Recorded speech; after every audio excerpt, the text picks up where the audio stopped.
Hey there, welcome back to The Magic in the Music. I'm Jen. I am your host to learn all about Disney Vacation Club and a little bit about music too. Today I'm wearing my Music is for Everyone t-shirt, which is available at themagicinthemusic.com. We have all kinds of stuff that makes great gifts. We have DVC shirts, we have everything. So today our video topic is DVC terms. I'm going to go through a lot of common DVC terms and I'm going to define them for you. I know when I became a new member of Disney Vacation Club, a lot of these terms were unfamiliar to me. Also, please comment below if there are other terms that you have seen and you would like to have another video about these. I'm sure that we could all, as DVC members or as prospective DVC members, come up with an entire new list of terms in addition to the ones I have today. And so let me know and I can do an additional video on those in the future. All right, let's go. The first term on my list is DVC Villa. This can be a little bit confusing, especially if you're used to staying in hotel rooms, because DVC villas are technically a little bit different than a regular hotel room. Honestly, a lot of the units are more like a hotel suite. Really not even like that sometimes, because they have an entire full kitchen, all of them except for the studio units or the tower studios. Any of them that have studio in the name, and they're only going to have a little kitchenette. But anything from a 1-bedroom and upwards, 1-bedroom, 2-bedroom, 3-bedroom, grand villa, things like that, they all have a fully equipped kitchen, meaning that if you wanted to bake or cook in that villa, you could. So that's really the difference, is that this is going to be a lot more like an apartment with, all of the ability to make food there than it is going to be like a hotel room. If you are thinking about something that's analogous to a hotel room in the world of DVC, that's going to be a studio villa. And if you're thinking of something that's more like an apartment, that's going to be the 1, 2, or 3-bedroom DVC unit. Our next DVC term is lock-off. So a lock-off refers specifically to a 2-bedroom unit in a DVC property.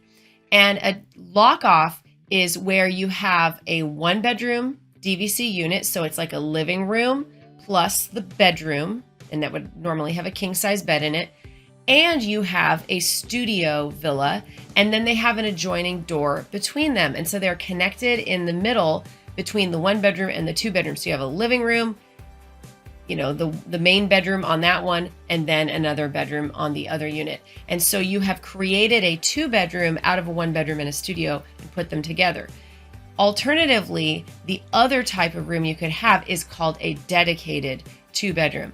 And dedicated means that there is just one entrance, and then you have the living room, kitchen area, the common area, and then you have kind of that main bedroom with the king, and then you have the king bed, and then you have another bedroom that normally has 2 queen beds in it, rather than the lock-off, which that component would be a studio, so it would have a pull-out or fold-down bed and then a queen bed. So because of that 2 queen bed configuration, some people really do prefer to have the dedicated room. Another difference is that you have normally only one entrance and exit door with a dedicated 2-bedroom, because they don't need to have a separate door because they aren't used as 2 separate units. It is only booked as a full 2-bedroom. Whereas if you have the lock-off, the 1-bedroom plus the studio combined together to make the 2-bedroom, you have an entrance door on both of those separate rooms.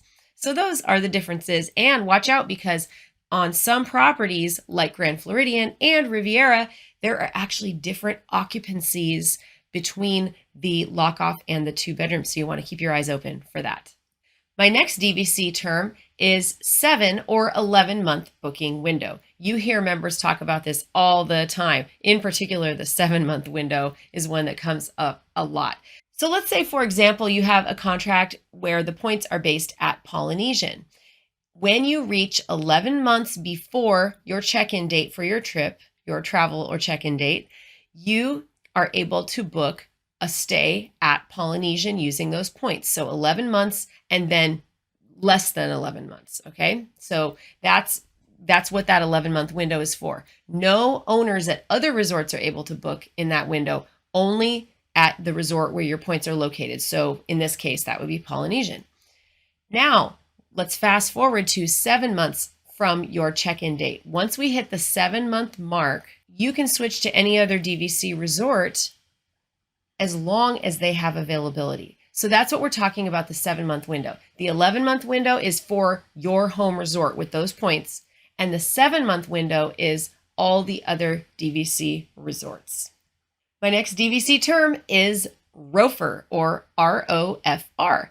This stands for right of first refusal. And this is a legal term that it comes up when you are buying or selling a contract on the resale market. Yes, they do have resale contracts for Disney Vacation Club. It's sort of like buying a used car versus a new car. And you are going to see similar savings on your Disney Vacation Club contract, probably even more.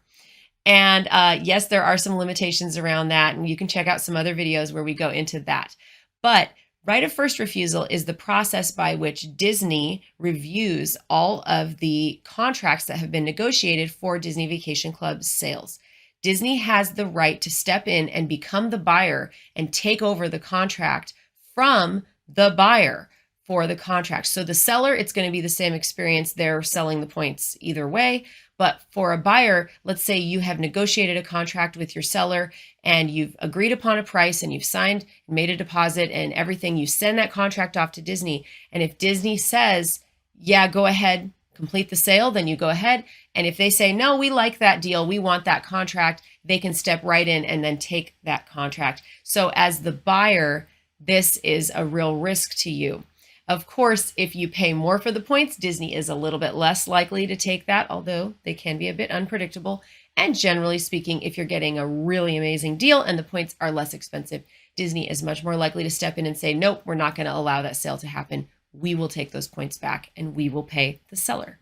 So of course, people talk about all kinds of things like the ROFR monster and, the horrible stressful time that they're waiting to get their decision on ROFR, because once you have it, then it's usually pretty smooth sailing from there on out to close on your resale contract. But people really are sweating bullets during that ROFR time, and it's usually around 30 days. I know we've had some as short as 21 days, but then sometimes they can go 40 plus days. So plan around 30 days for your decision with right of first refusal. Our next term is cash reservation. You will normally hear this term when we are talking about regular hotel stays. And some of the DVC resorts actually have a cash side to the resort and a DVC component. An example of this would be Beach Club. Beach Club has a DVC area, and it also has an area that's the normal hotel. And so it's possible to be booking those things, within the same resort. You can also make cash reservations of the DVC villas because Disney Vacation Club owns about 2% of the total points. So they can offer those for regular bookings like you would make on the Disney website, the Disney World website, or Disneyland, depending on where you're traveling. And so those would be cash reservations, but a DVC reservation would be its own separate category. And occasionally when people run out of points, they might look at making a cash reservation. And of course, all the other, value and moderate resorts, Disney resorts and things, those are all cash reservations, which a lot of us do. If we run out of points, we have to make cash reservations if we want to be on site. Our next term is split stay. We love split stays. We have a whole video about split stays, and I will put a link up here so you can check out why we love split stays. But that means when you are staying at one resort normally this would be Disney World, where you have multiple resorts, and you would stay at one resort and then you transfer to another resort within the same vacation. We love split stays because we tend to take longer trips because we travel a long way to Disney World. We are on the West Coast, so it's a long trip. We take up a lot of time traveling, like losing an entire day each way. So we'll often go stay at one resort for 4, 5, 6 nights and then transfer and stay at another resort for maybe 3 or 4 nights. So it can really make it feel like 2 vacations, and you get to experience twice as many different great resorts. Oh, the next term, this one is controversial. Are you ready for it? Walking a reservation. I know there are people who right now, go ahead and comment below if you're like, I do not want you to tell people about walking. Okay, I'm going to make this really simple. Walking a reservation is when you make a reservation earlier than you actually want to stay in your DVC stay. And you start earlier than you intend to actually book. And then you, over the days as they go by, you go online and you walk the reservation, you step it forward and step it forward, and then remove the day at the end, and then remove the day at the end as the dates open up, as each day, goes by. And the reason that some people do this is because they are trying to get hard to book reservations, and they feel that it gives them an advantage in getting those. Some people think walking is totally fine. Some people are very anti walking a DVC reservation. We're kind of in the middle. It's not something we do on a regular basis, but if I had a very, very special situation, once in a lifetime kind of situation, I might consider it. But no, we don't normally engage in walking reservations, and we don't normally need to. It's not popular, and I can't really recommend it. But if you do it once in your lifetime, I don't think it's the worst thing. And some people would argue, the rules allow for it. So some people would say you're not doing anything wrong.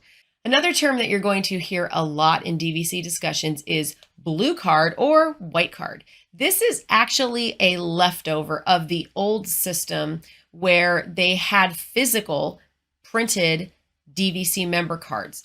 And the direct purchase members who had the full benefits had a blue DVC card. And then the members who had resale only or were not grandfathered into the direct benefits after a certain point, you were no longer allowed to get those benefits via resale. Or if you purchased a lower number of direct points and you weren't eligible for the benefits, you would receive a white card. So when we talk about blue card and white card, we're really talking about benefits eligible members and non-benefits eligible members. So blue card are the members who are eligible for benefits, and the white card are members who are not eligible for the membership benefits and incidental things.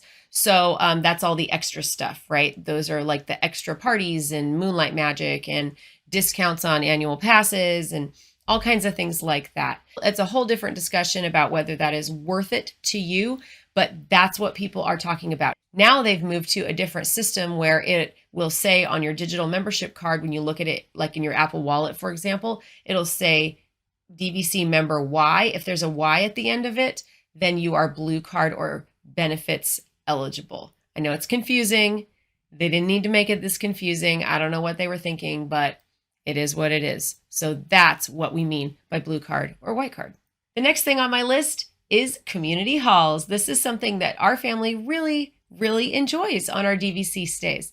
I actually have an entire video about community halls, and I'm going to link it right over here so you can check that one out and get more information about which resorts have them. Community halls are places where families or anyone can find additional activities and entertainment. They are particularly great if you have children because they offer coloring and crafts and entertainment and video games and board games and all kinds of fun things. They're also the places where you can, get the supplies for playing ping pong or different games like around the resort. So you can get all that kind of stuff. They organize things like tie-dyed shirts and all kinds of different activities around the resort. And so that's kind of the home base for that is the community hall. Not every DVC resort has one, but the ones that do, they really take full advantage of them, and they are great. Okay, my final DVC term for today is add-on-itis. Add-on-itis is the DVC member term for the affliction of constantly wanting to add on more points. You will hear people refer to this all the time as DVC members, that you buy a contract and then you want more points. We were definitely afflicted with add-on-itis, and we added on several more contracts in pretty quick succession. And then we finally got to a number of points that we are very comfortable with. And there is one cure. Well, there are two cures for add-on-itis. One of the cures is just not being able to afford any more contracts. And the second cure is getting the dues bill. So the membership dues, will increase as you own more points. So that can sometimes cure you of your add-on-itis rather quickly. And then some people say more points are always more fun. So if you have the budget for more points and you can pay for those dues, hey, why not? Go for it. I've even made a t-shirt with add-on-itis on it. So if you want that, you can go check on themagicinthemusic.com. So tell me what terms we've missed. I'm sure that there are a whole bunch more terms that you would like to know, or maybe you want to define them in the comments below. If you found this video helpful, you can connect with us on Facebook, Instagram, Patreon, and themagicinthemusic.com. If you want to learn more about how to get the most out of your Disney Vacation Club membership, check out this playlist right over here. We also think you're going to love this video right here. Have a fantastic day, everybody. Bye.